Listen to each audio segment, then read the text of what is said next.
Alright, this next question goes out to everyone who is interested in producing their own YouTube content and making pedal demos. I always get asked, how do you make your videos? What gear do you use? All that kind of stuff. So I thought I'd, briefly explain some of it. It's a pretty loaded question. There's lots of stuff to take into consideration, and it's a bit of a learning curve as well. Talking on camera is a learning curve. I couldn't do it at one point. I was just kind of nervous and weird on my videos. If you get back to like 2008, when I first really started doing videos, I was like really awkward on camera.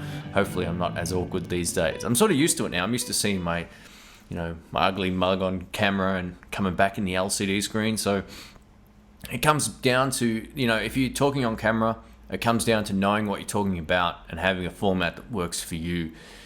You probably notice on a lot of my videos, I tend to say pretty much the same thing at the start and end of every video, just with the minus of, or the adding of the information relating to that particular product. That's because it's easy for me to say and I can deliver it consistently. It might not be the most creative, but it works for me. So find an approach in front of the camera that works for you if you do want to talk. Now, in terms of the actual gear, all that kind of stuff, the most important thing you can do is buy a light. Buy a proper light, a continuous lighting kit from eBay or wherever. You want to get at least 1 or 2 proper, lights that will light up your room, subject matter, all that kind of stuff. It's the most important thing. When I first started doing these demos, I did them in my bedroom.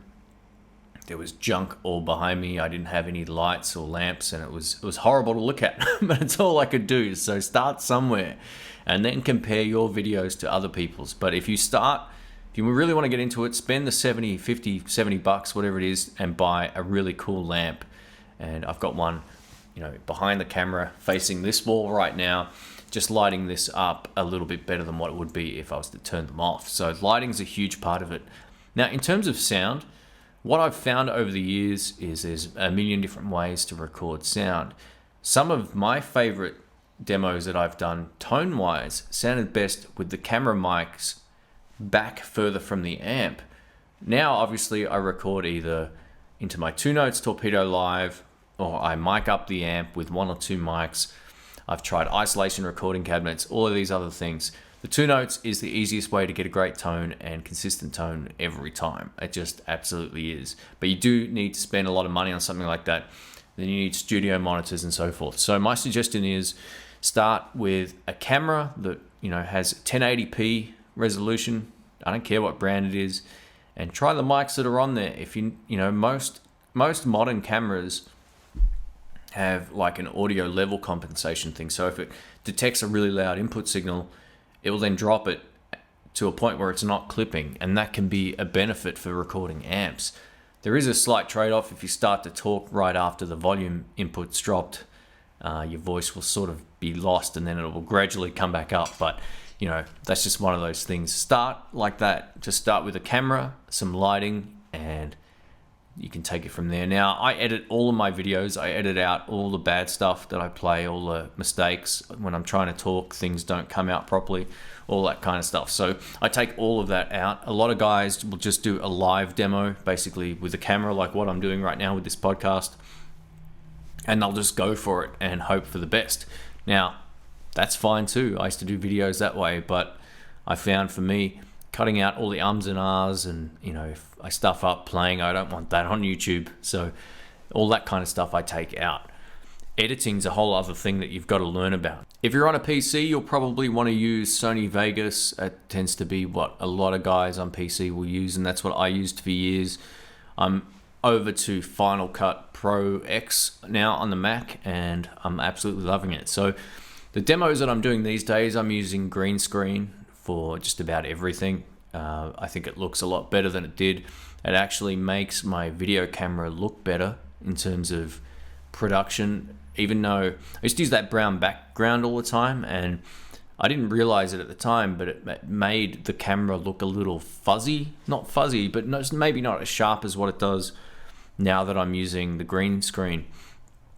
The green screen just is fantastic. You can put any background behind you, all that kind of stuff. But you don't have to do any of this stuff. It's just, I don't have many options. It's either a white wall, a brown background, or a green screen, which I can mess with. So Now that the Mac is making things easy for me, I'm opting for high production value. So yeah, audio should be some of the best on YouTube, if not the best.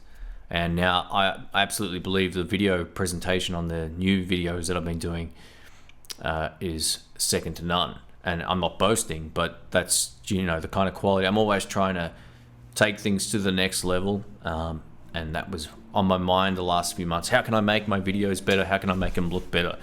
I tried the green screen just for something to do, and I was like, this is fantastic. But it was killing me. I couldn't do it on my PC. Just wouldn't really handle all that editing and all that kind of stuff. So I ended up splurging on a Mac, which is part of the reason I went back to this job I'm doing now. And yeah, I've never looked back. It has been awesome. So if you're not sort of like technically minded, you might just opt for doing demos with a camera in a room where you can just hit pause and record, upload it to your computer, and upload it to YouTube, and keep the editing to a minimum. But I honestly believe that the best stuff that I learned, I was lucky in a way. What I should say is this: there's a YouTube user north of 50 now who really helped me. He's a photographer, and he really helped me sort of position things better, like lighting. He just gave me some guidance on how to light better and how to make things look better in my videos. You know, if they're overexposed, all of that kind of stuff. With the podcast, I don't really light the room properly. I just chuck a lamp on and I'm good to go. But when I do my demos now, I make sure that the lighting's really consistent and the color of the camera, you know, what the color of the camera is picking up is actually what's in the room. So yeah, there's lots of things you'll learn along the way, and you know, as people subscribe to your channel, they'll give you some feedback. I give other YouTubers feedback. I say, well, you could do this with your video editing software to make things look better. You know, adjust the levels, not the brightness and contrast. Do things like that to make things look better. You know, maybe make part of the video shorter or longer. You know, there's things that you'll learn along the way, and it's trial and error, but just get started with it. If you've been thinking about it for a while, don't put it off. I think it's really opened up a lot of doors for me, both in terms of gear and, you know, just everything that's happened since I've started doing YouTube videos. I can't believe it. It's insane. So yeah, get into it, enjoy it, make sure it's fun. If you're not enjoying it, don't do it, because it's a lot of work. People think, oh yeah, I can slap together what I get a lot is actually, oh, that should be me doing really well on YouTube. Okay, but you've never tried doing any videos. You don't own any of the gear. You know, there's lots of reasons why you're not doing it on YouTube. So if you want to get into it, go for it. There's a guy that I'm going to shout out to, Agu Fish. He's new on YouTube and he's killing it. His production quality is way better than any of the bigger YouTube channels, say from 20 to 50,000 subscriber range already. He's got 500 subscribers. I'll put a link in the cards to his channel. You can check it out. I don't know him.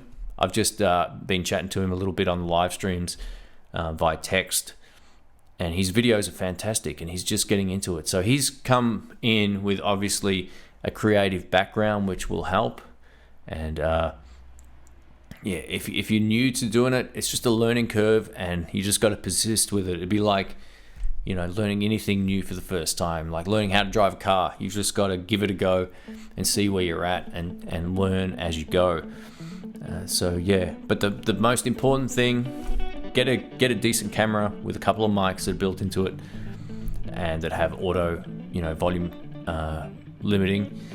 And I would also suggest just buying a lamp or a light. I've seen so many guys with good cameras and bad lighting.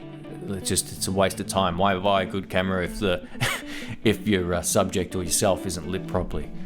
Yeah, and the talking on camera will come. That's one of those things that just takes time. But I hope that answers a few questions. If you do have any questions about producing YouTube videos, please let me know, and I'll get back to you as soon as I can. Wow, even more videos.